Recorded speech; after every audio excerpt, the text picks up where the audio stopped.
Hello everyone and welcome to yet another part, that is the part 3 of the 3-part series of handling React forms.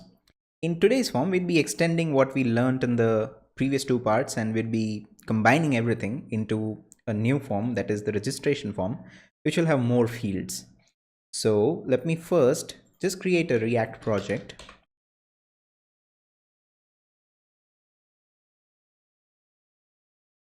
I'll call it registration form. And I'm just keeping it separate so that I can go through all the process of setting up the basic project, basically the header, footer, and all those things, which I have already done in the previous project as well. I'll be going for Bootstrap setup and all those things. So keeping this decoupled at the same time, the part of the 3-part series. So what we would be going for is basically we would be checking out the registration form, which would be an independent form that we'll be going for. The thing special with the registration form and which was missing in the login form is the organization of the structure. So the registration form, it would have more form elements. So let me just list those things out. The form elements would be first name. All right, ignore the underscore. Let me just go for first name, last name. I'd go for email, password, and confirm password. So these are the fields that the registration form would have, and that way this particular form would basically consist of multiple fields. So handling the fields would be a problem as far as the last approach that we went for came in from. So for that, we might go for a different approach. Now, if you have not seen the last 2 videos, I would highly recommend that you go ahead and check out the part 1 and part 2 of these 3-part series and then come to this one. But if you already have seen those videos or you have some good background on components and forms in React, you can straight away start with this one. So these are the fields that our form would have, and the whole project would use certain add-ons or certain libraries like Bootstrap. I'd go for ReactStrap. I'd also go for Validator, I guess. Validator. I think it's the Validator or Validators from NPM. Let me just check. I guess it's Validators. So let me just check. Yeah, it's Validator, I guess. I might have checked. Yep, it's Validator.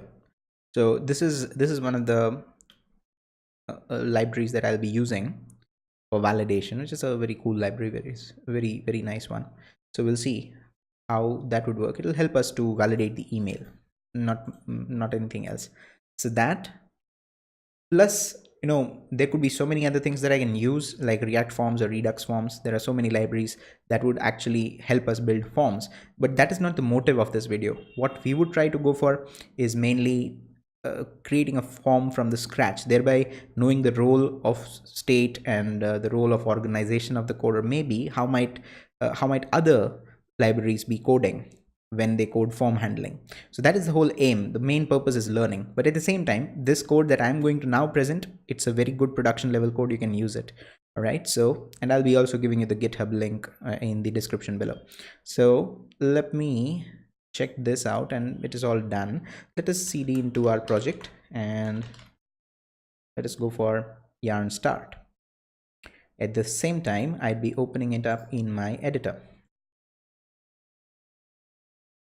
All right, and I'll be setting up our project in a proper structure, which means the components folder would be created, which would have header and footer, which would be in the shared component. So all those things would happen.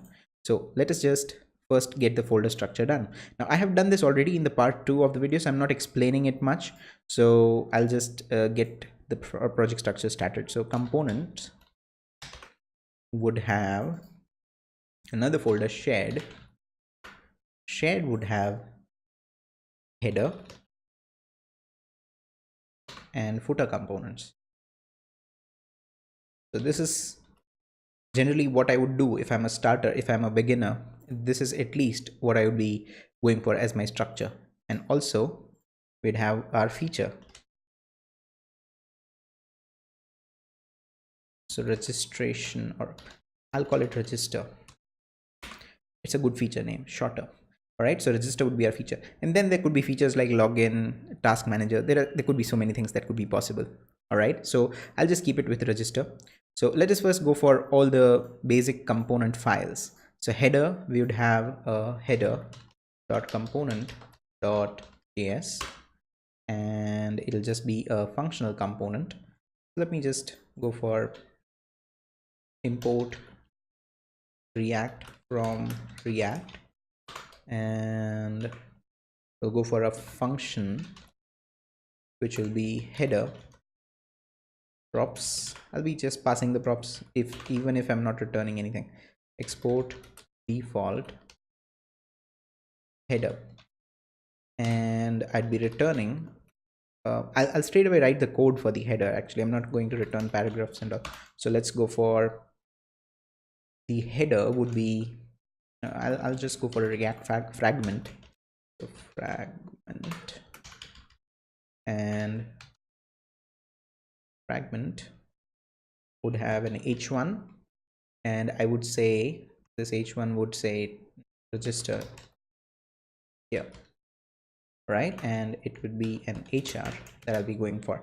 Right, so this is what my header component would look like. Plus the footer component also becomes really simple now. Let me just go for a new file, footer.component.js, and it'll be again a functional component. I'd also go for the fragment as well. So React fragment from React, and a function, I'll call it footer props, and it will return a fragment and an hr plus small tag giving me a copyright statement. So it will be small/small and copy, and it would be copyrights. What we would do for a copyright, I'll go for Phytrons. Phytron, and I'll also provide the website. Cool.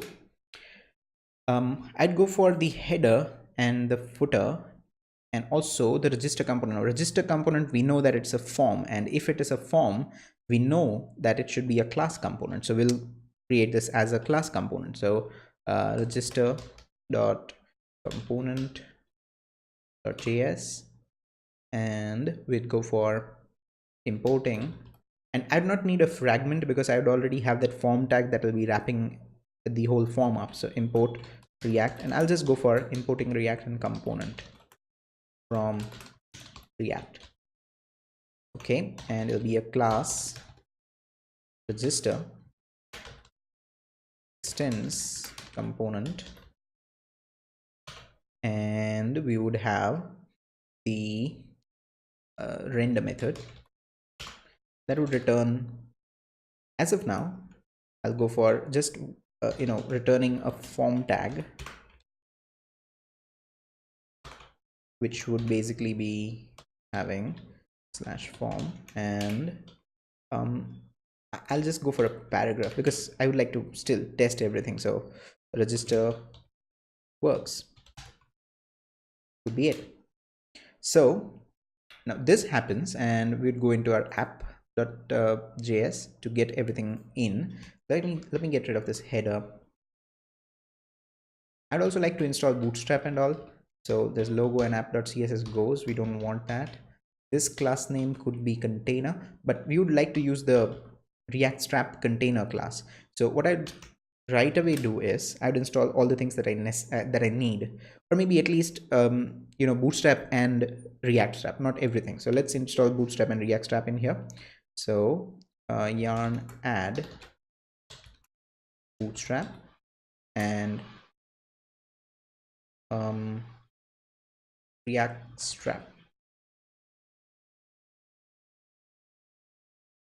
Right, so this this gets installed. Let's have this installed. Wait for a while.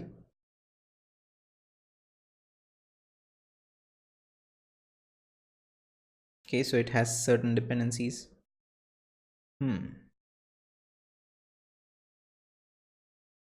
This is interesting. It gives me certain more warnings than it was giving me earlier, especially related to React scripts. Probably because I might have certain dependencies missing. I might have, like, I was playing with this whole React project setup, see how the React people had done it, create React app and all. And that might have caused this to happen. I don't think there'll be a problem executing the project. So we're good that way. So let us just wait for this to get installed. Won't take much of a time.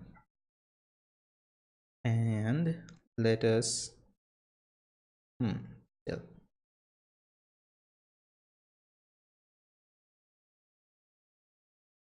In the meantime, I would also like to go for the rows and columns. So what I'll be doing is I'll be importing, I believe it's container itself, container row call from React Strap.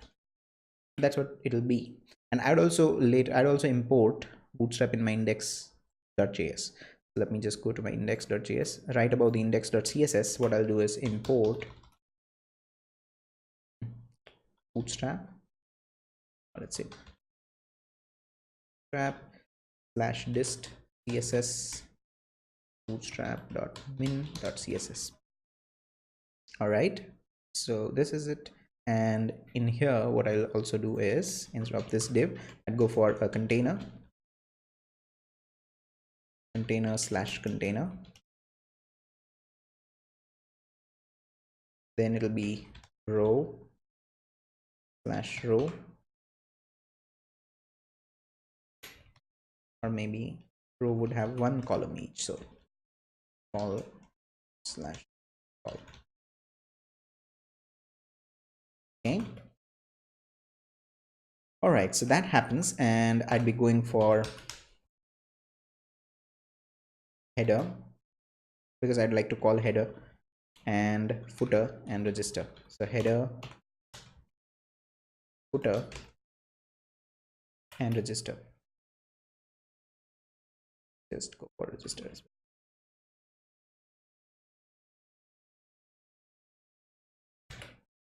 All right, so I'd also like to import these respective components. So import will be header from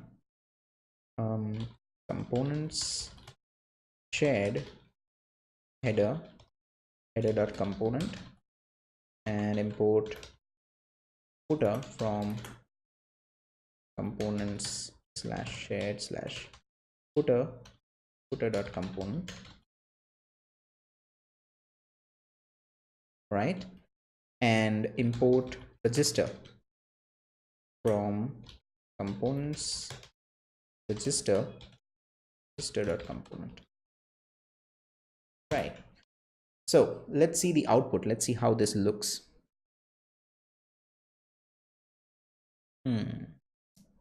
Footer doesn't contain a default export. Okay, I think I might be missing a default export in the footer. So export default footer, and I think register also is missing that. So let me just go ahead and do that same thing in the register. So export default register. Right, this should now work.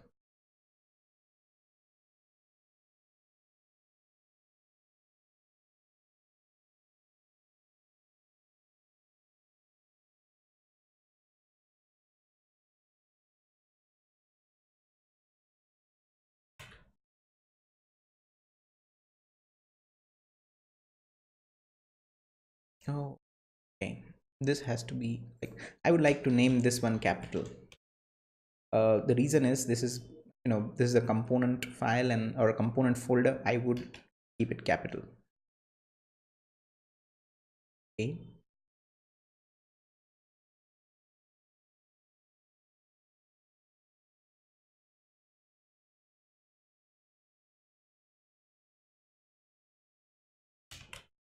Do I have to rebuild this?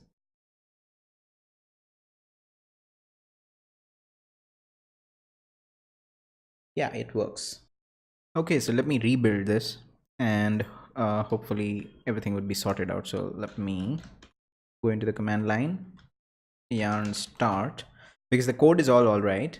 It probably didn't take the build. So let's just rebuild it. Yarn start should get me the development server started, and at the same time it should get me the messages that I passed in, so the header, footer, and the registration form message as well. Right, let's wait for the development server to be started, and this should give me everything. So register form, now the header and footer is nothing that we need to worry about. We'll straight away go into the register form component. So let me just get rid of everything else, and we are still focusing only here. All right, so still the development server not started. Nowadays it has started taking some time for me to get that initial load done. Then everything works okay. So let's still wait for some time, and it now started successfully. And here it is, the initial output that we need. Okay, so now when it comes to the register form, we would also like to go for the controls.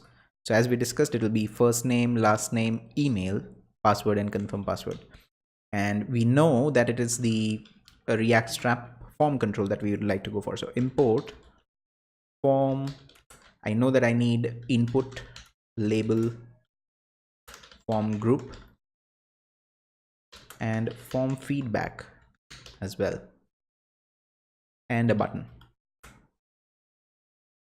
So the register button at the end from ReactJS. Okay, so let me just minimize this, and let me go for the ReactJS form component. Right, so this is the form component, and it would be having form group, which would basically be having a label slash label for the first name.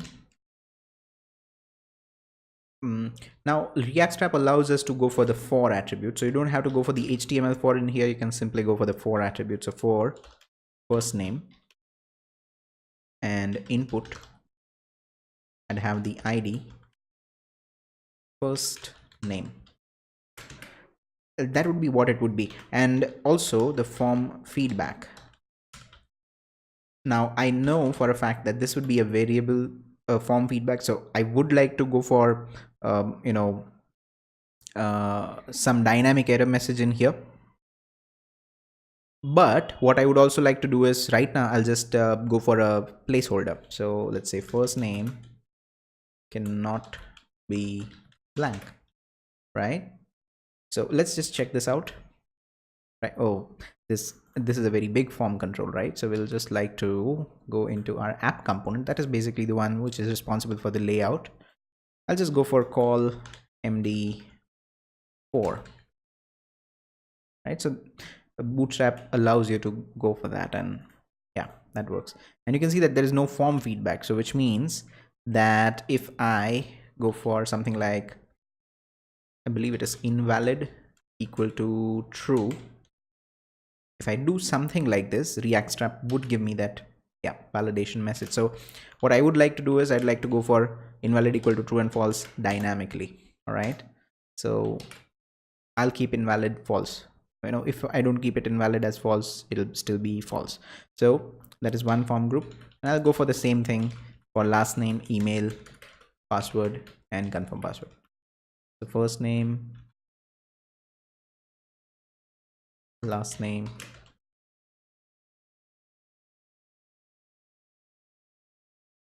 last name cannot be blank.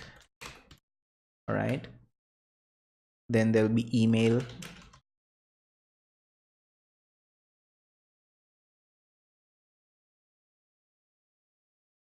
All right, email, like email must be valid and email cannot be blank. So this email is actually required, and it also should be a valid email. That's where the validator library would come into picture. So I'll just say email cannot be, it's just a placeholder. So dynamic error messages would be the case that we'll be going for in here. So that, and then password.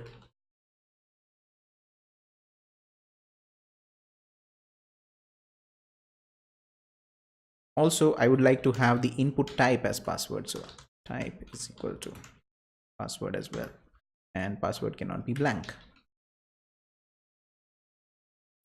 All right, I would also install this validator library because I know that I'm going to use it. So yarn add validator. Okay, so while this installs, I'll just write in the confirm password thing as well. So let's go for confirm password. Type let it be password, and the ID should be confirm password. Oops. Right, and I think the error messages or error message here can be passwords must match. Right. So this looks okay, and also I'd like to have a button. So button, and this button would just say register, and the color would be primary. So this will be a primary button as far as CSS is concerned. So let us see. This looks okay. Remember, everyone has this invalid feedback to be false. So if I go for true, I think we should get, yeah, we should get the error message. So that is something that is also tested. Meanwhile, this validator also gets installed. So this is our UI. The UI is ready. The view is ready. We would like to make it work. Also, the aim here would be just to display the data inside the console. I'll just display the data in the console eventually on the submit event. But the thing is, like, this one has more controls than we used to handle originally. Like, on the first part, we started with only one control. In login form, we had two controls, and now we have like multiple controls. So there should be some organization in the code as compared to the part 2 of these 3-part series. So let's see what we can do in here. We know that we need a state, so we would be using the state, and for that we need a constructor which should be taking in props and be passing in props. All right, so this would have a state. So this dot state is equal to now the thing is, like, I would not like to go for something like username and password, and then username error, or username error, password error, then first name error, last name error. That would be really, not manageable. So I would definitely need the data. I'd go for data and errors. That'll be better. While I'll keep the errors object blank, because an error should be only shown if you just logically think about it. An error should be only shown if any error is there. So I would not even like to go for the keys of the errors object. So I'll just keep it blank, but the data would always be there. So data would have first name to be blank, last name would be blank, email would be blank, password would be blank, and confirm password would also be blank. So that is our data, while the errors object is a blank object itself. So this makes more sense because the data should always be there, though it would be blank values, but the errors would only depend on the eventual values of the data. So we don't have to have the errors. Like, there should be, like, if there are 5 controls, you don't have to have the errors of all the 5 controls at the same time, because it could be possible that only 1 or 2 of the controls would have an error. So that is the whole philosophy. So we are not keeping the errors object populated at first, and we'll be populating the errors object. So this is okay. Now I would like to go for the on submit is equal to I'll say this dot handle submit. So I'd like to create a handle submit function, a submit handler. And I would at the same time like to bind it with the current context. So I don't have to, like generally people would also go for something like this dot handle submit is equal to this dot handle submit dot bind this. This will bind the current context to the handle submit and return the handle submit function at the same time. So this would just go for like instead of doing this, we'll just go for a fat arrow function, and that'll do the same thing. So it'll be basically handle submit is equal to a fat arrow function. So this binding is taken care of. It binds the current context as far as React is concerned. So this will have an event. We will go for event dot prevent default, and we'd go for a console dot log of this dot data, right? So this works. Now let us just hit the submit button and see whether at least we are getting this blank data object or not. So let me click that. I'm getting undefined. Maybe I'm missing a refresh. I don't know. Yep, still undefined. Oh, it's not this dot data. It's actually this dot state dot data. So what I would like to do here is I would like to do something like this. Const data is equal to this dot state. Always a good practice to destructure the object, that is the state. Yeah, this will be better. And this gives me the whole object, right? First name, last name, email, password, confirm password. This is all okay. Right, now whatever I would like whatever I type in here should be displayed in my result. So for that we'd need a change handler, and that change handler would be there for all the input controls. So basically like it would be one change handler for all of them. So on change, it will be this dot handle change, and that will be there for all the inputs that I have. So let me just copy this and paste it over in all the inputs. Password and confirm password. All right. So let us create that change handler, and again it'll be a fat arrow function. We need that whole binding to be done. So handle change is equal to a fat arrow, and in this also I'd go for an event.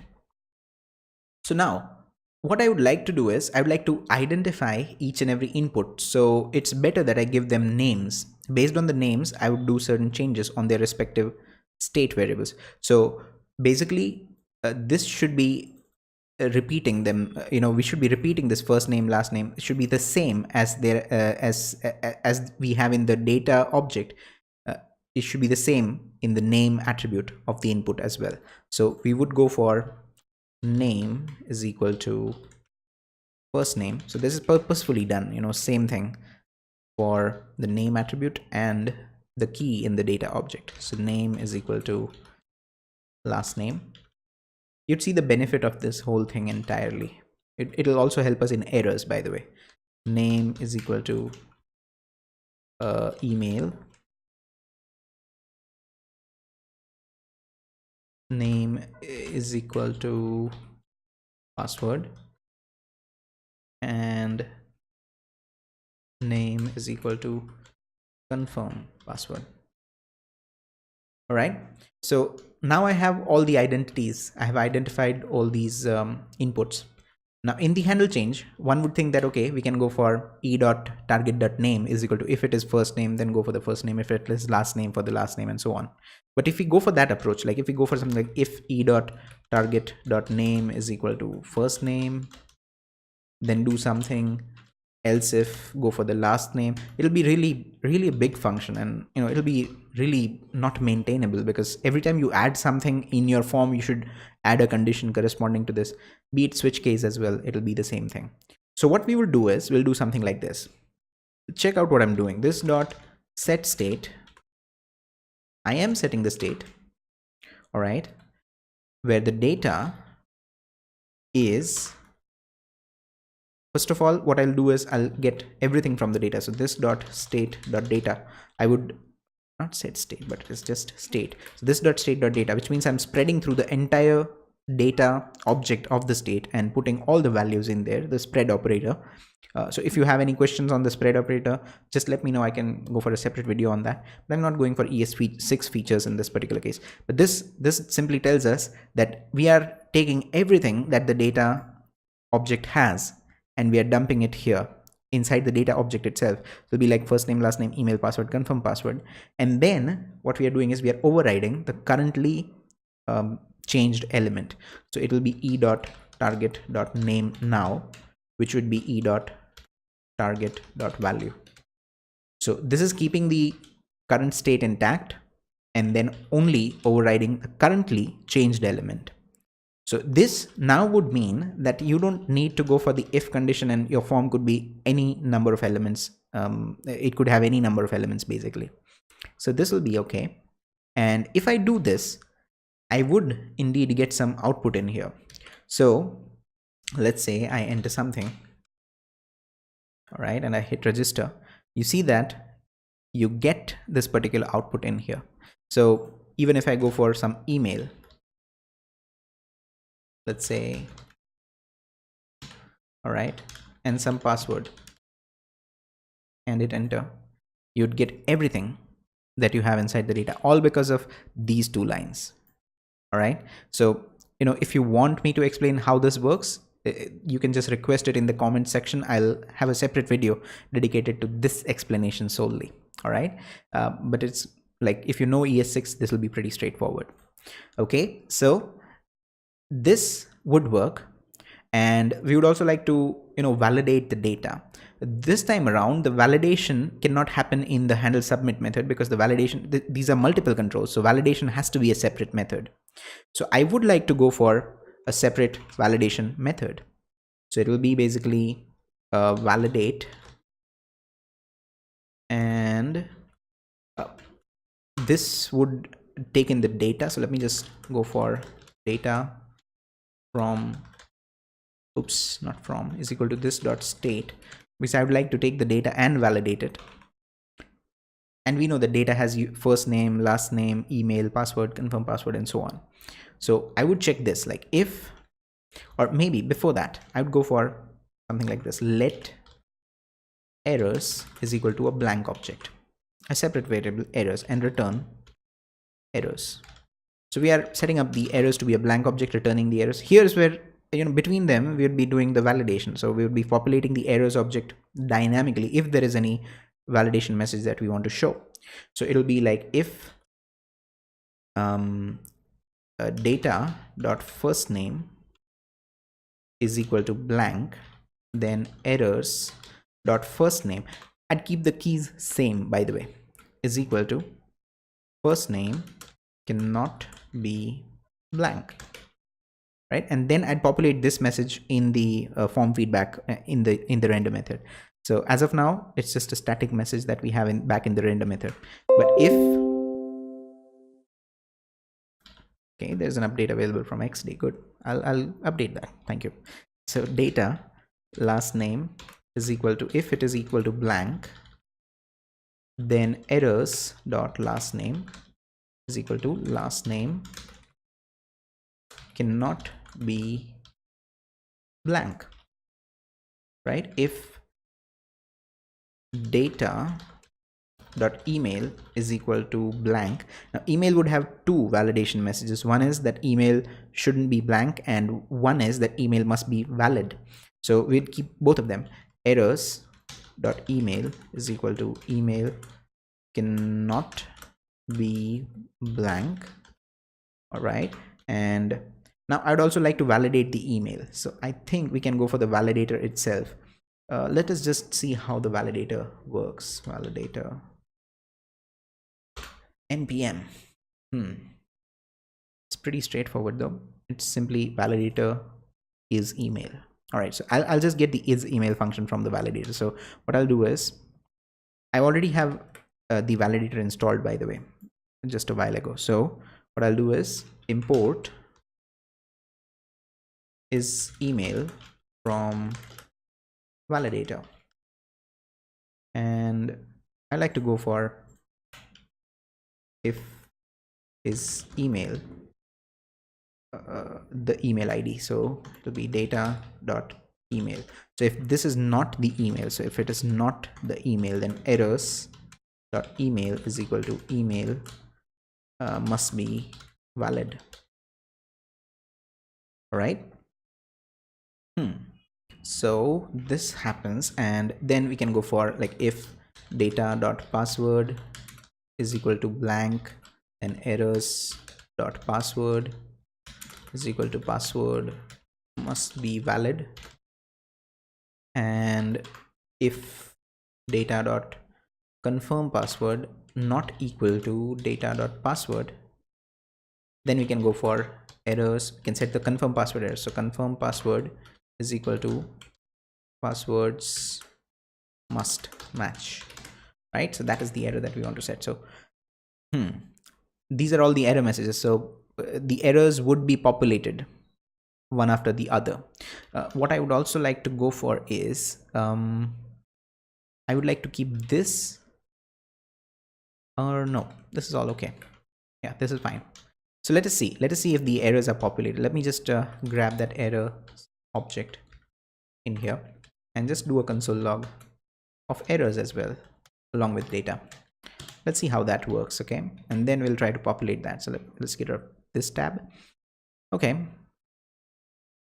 I'll refresh the page. Thank you.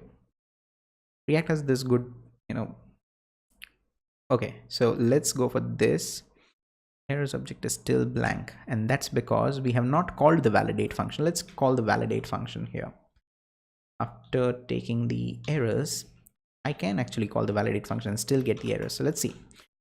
This dot validate. If this doesn't work, then I'll right away like take the errors only after the validate. But this will be, this errors doesn't matter because the state errors are not there. So it'll basically be like const errors is equal to this dot validate. Yeah, this will be it.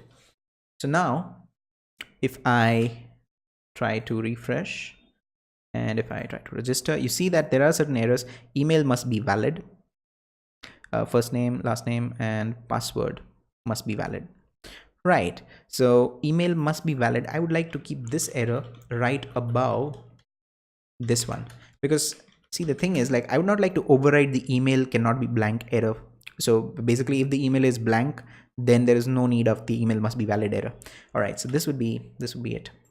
So now email cannot be blank, right? So if I put in some email and hit on register, so there is some email but it's not a valid one, so email must be valid, right? And if I put in some password and the confirm password to be not matching each other, so you can see that confirm password has an error, passwords must match. And yeah, email must be valid, and first name cannot be blank, last name cannot be blank. So yeah, so these errors are showing up. Cool. So now what we would do is, like, I would like to know if there is any errors object, then I don't have to show this data inside the console, right? If there is any errors in the errors object, I don't have to show this data inside the console. So I would check that. So if, let's say there is a function in JavaScript called object.keys that'll give me an array of the keys of the object that we are passing. So if this array has a length of 0, this means that there are no errors. All right, so if there are no errors, then we can show this data in the console, so which means this is valid. Ideally I would call an API here, but since we don't have any API, we'll just keep it to it, and else we try to set up the errors. So it'll be basically this dot set state errors, right? We're setting up the errors. That's actually pretty much it. Now all we have to do is, we have the errors in the state, and now we have to just, based on the errors, we'd have to just convert this to true or false. So what I will check is, like, if there is errors.firstname, then this has to be true, else it has to be false. So I'll use a ternary operator in here. So errors.firstname, if it is there, then it'll be invalid true, else it'll be false, right? So the same thing should happen with errors.lastname, email and everything. And here I would populate the errors dynamically. So errors dot first name, like so. All right. And then we'd go for, similarly here we'd go for errors dot last name. If it is there, then true, else false. And we'll be going for the dynamic error message. Errors dot last name, right? Similarly, email. Now remember, email has 2 error messages, but we don't now have to worry about it. We just have to see that whether there is any error message inside the email or not. So errors dot email, if it is there, then true, else go for false. And we'd also populate that dynamic error message here.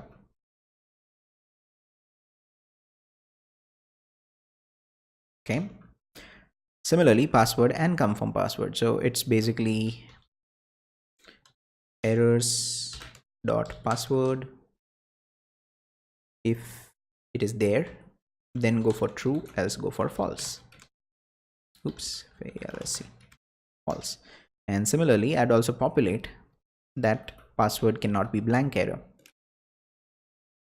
So it will be errors dot password, right? And then we can have so many error messages like password must contain a number. All those validations can go into the validate method. However, we'll just keep this only one validation, that password cannot be blank. All right. And errors dot confirm password, if it is there, then true, else false, right?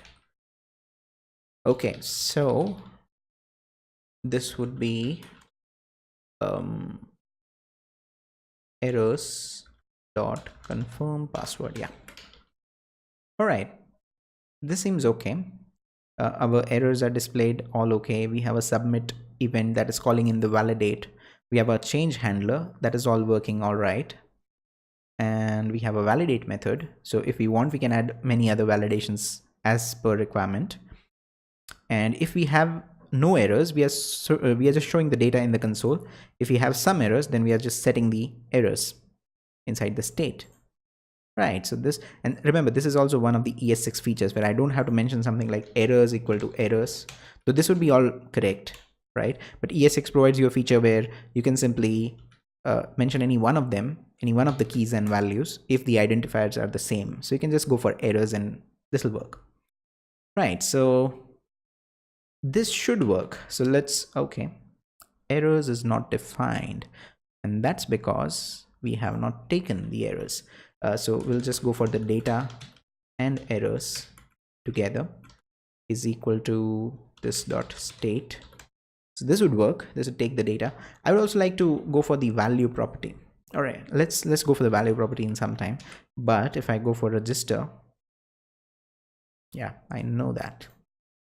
If I go for register, you can see that first name cannot be blank, last name cannot be blank, email cannot be blank, password must be valid. Confirm password is not showing us the error, but that's fine. And if I enter first name, for example, hit register, that first name error goes. Okay, I would like to, make the error go right away when I start entering some data. So it's a pretty easy fix. We can go for set state. Along with the data, I can go for errors. In this, I would keep the current errors intact. So this dot state dot errors, and then I'd go for e.target.name. So this name property actually is helping us in a lot of places. And that specific error message of the current control would be blank. Okay, so this works. And if I go for this, I enter some first name, and you see the error goes. I enter some random email and some password. All right, and I hit register. So it tells me that email must be valid. So let's enter a valid email, and also I'd match the password. And now it gives me the data on the console. So this is all good. The form is not resetting itself. So I would like to reset the form. And I would also like to get this data out of the form. So which means first I can do something like this. Get initial state would be a function that returns this, because I'd like to reuse the state.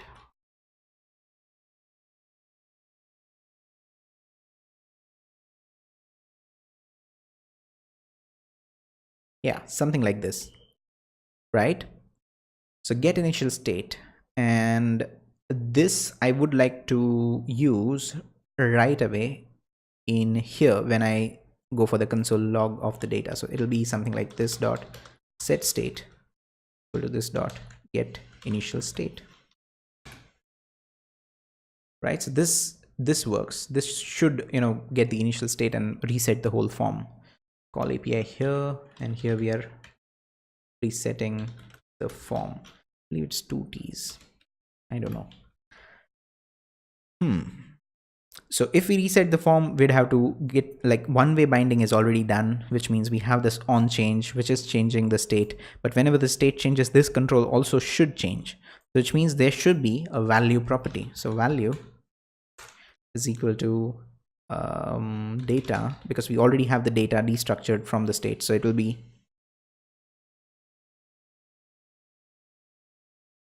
data.firstname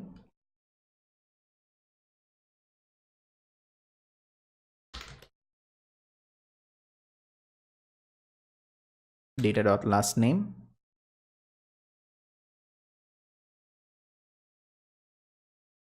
data.email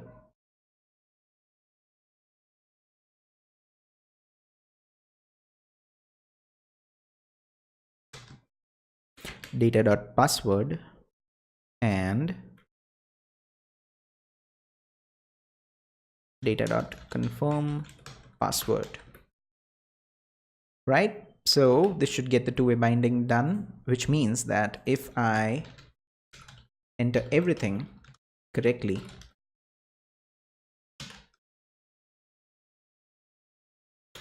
this should give me all the data in the console. At the same time, it should reset the entire form, right? So this works, and then you can send in the data. You can, you know, send in the data to the API, removing the confirm password field inside the data, and that can be done. You can add more validation messages in the validate function, which is totally a separate thing. So you're just calling the validate here, and the errors are populated, so which is cool. And then the handle change method, no matter how many controls are there in your form, this handle change method would not change. The only thing, if you want to extend this form or add more controls, is change the get initial state function with the extra key in the data object. Change the validate if you want to go for the validation, and change the render method. That's it. So this is a good maintainable code, and this could work in a production environment. Or you can use something which is already something similar like this, which is called React Forms, or any other form library that you want. But this is a good code to go for as far as the form library or form handling is concerned. So this is it. This is the last part of the 3-part series is done. And in the comment section, let me know what you would like to know more about React and Redux. I would definitely love to, you know, start another series and help you with whatever you have as questions. So till then, thank you, bye-bye, and good day.